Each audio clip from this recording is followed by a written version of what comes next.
Hai, welcome back to my YouTube channel again. Anggi Ayuni, selamat datang buat kalian yang baru di channel aku, channel ibu rumah tangga yang selalu membahas tentang kehidupan aku sebagai ibu rumah tangga. Dan kali ini alhamdulillah seperti yang kalian lihat juga di judul, karena alhamdulillah ya aku hamil anak kedua. Seperti video-video aku yang dulu banget, aku jadi ingat banget video-video aku yang lama. Aku sharing ke kalian tentang trimester ya, selama trimester 1, 2, sampai 3. Dan sekarang aku sharing lagi ke kalian, bener-bener kayak flashback again gitu kan. Dan aku selalu mencatat apa aja yang terjadi selama masa kehamilan aku. Semoga ini bisa jadi pengalaman dan sharing yang baik untuk kalian semuanya gitu. Berlama-lama ya, kita langsung aja ya cerita ya di trimester pertama pengalaman aku. Sebenarnya di hamil aku yang pertama dan kedua ini untuk proses kayak ANC, terus untuk dokter obgyn semuanya tuh sama aja di seperti kehamilan aku yang pertama. Pasti aku juga akan melakukan ANC, terus ke dokter obgyn aku juga sama semuanya. Cuman memang ada perbedaan di buku ANC-nya, jadi lebih tebel, lebih terperinci gitu, lebih lengkap dari kehamilan aku yang pertama. Itu aja sih.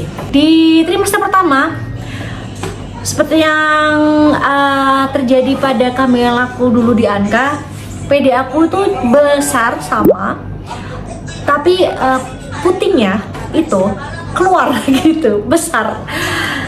Dan itu terus menerus gitu selama di trimester pertama. Abis itu mual tapi tidak intens gitu. Jadi alhamdulillah banget, aku di kehamilan aku yang pertama juga dan kehamilan aku yang kedua, kalau soal mual alhamdulillah nggak terlalu yang intens banget, masih bisa terkondisikan lah.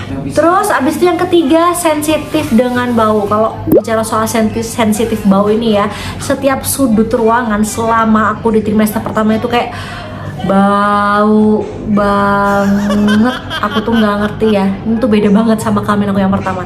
Jadi aku tuh kalau di rumah tuh males banget karena di setiap sudut kamar mandi, aku sendiri, pokoknya sebuah sudut itu kayak bau semuanya. Aku tuh kayak nggak betah di rumah. Terus habis itu yang keempat itu ada garis perut kelihatan gitu. Jadi kayak ada perbedaan gitu loh sebelum aku hamil dan waktu aku hamil sekarang gitu. Terus punggung sakit banget. By the way, mohon maaf ya kalau misalkan ada suaranya Anka sama papinya, karena mereka berdua sedang berkreasi membuat sesuatu gitu. Jadi agak kedengeran suaranya, tapi aku akan berusaha supaya suaraku tetap terdengar di situ. Terus aku tuh suka kentut, nggak tahu ya kenapa kok bisa ya. Aku tuh kentutnya itu hampir tiap hari, hampir tiap jam, sampai aku tuh kadang-kadang sungkan sama suami aku, malu-malu sendiri. Tapi aku nggak ngerti, kayak nggak bisa nahan gitu loh.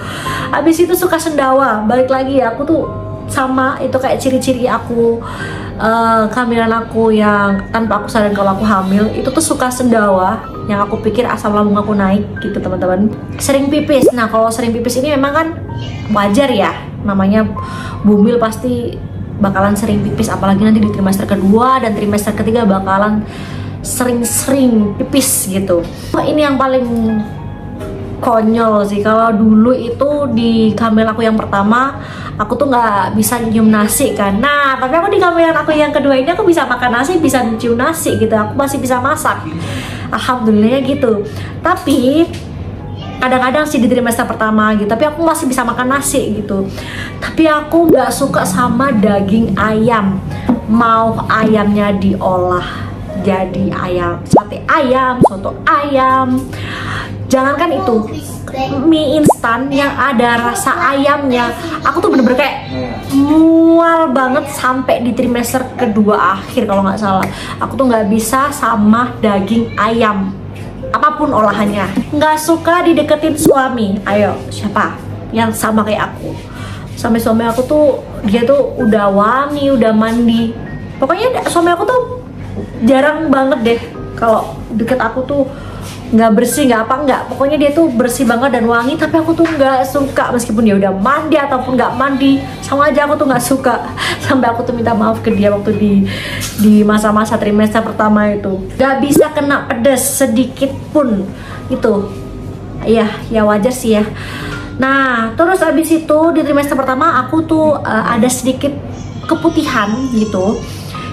Tapi udah terlewatkan karena aku sempat beli produk yang cocok untuk apa namanya masa-masa keputihan itu. Nanti bakal aku share juga nanti. Terus abis itu aku ini yang paling lucu menurut aku ya, di trimester pertama aku tuh suka nonton vlognya di salah satu platform. Dia itu di videonya itu VT-nya itu cuman bahas soal makanan Korea di kantin kerjanya. Nah kalau kalian tahu tuh loh Vicky Lihun 5 yang dia bahasnya Markidang gitu loh. Kalau kalian tahu tuh, aku tuh suka banget nonton itu selama aku di trimester pertama, karena aku nggak bisa makan seperti sebelumnya gitu kan, tetap nggak bisa makan, tapi kayak nasi masih bisa masuk gitu, tapi kayak males gitu aja sih. Nah tapi aku tuh suka banget nonton vlognya dia, VT-nya dia gitu, kayak dari bawah tuh aku tontonin semuanya.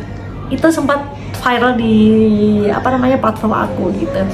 Oke, di trimester pertama tuh cukup unik dan cukup ya, kalau diceritain itu kayak kok bisa sih, tapi ya emang kayak gitu loh. Jadi itu pengalaman aku di trimester pertama dan kedua. Semoga semoga bermanfaat untuk kalian.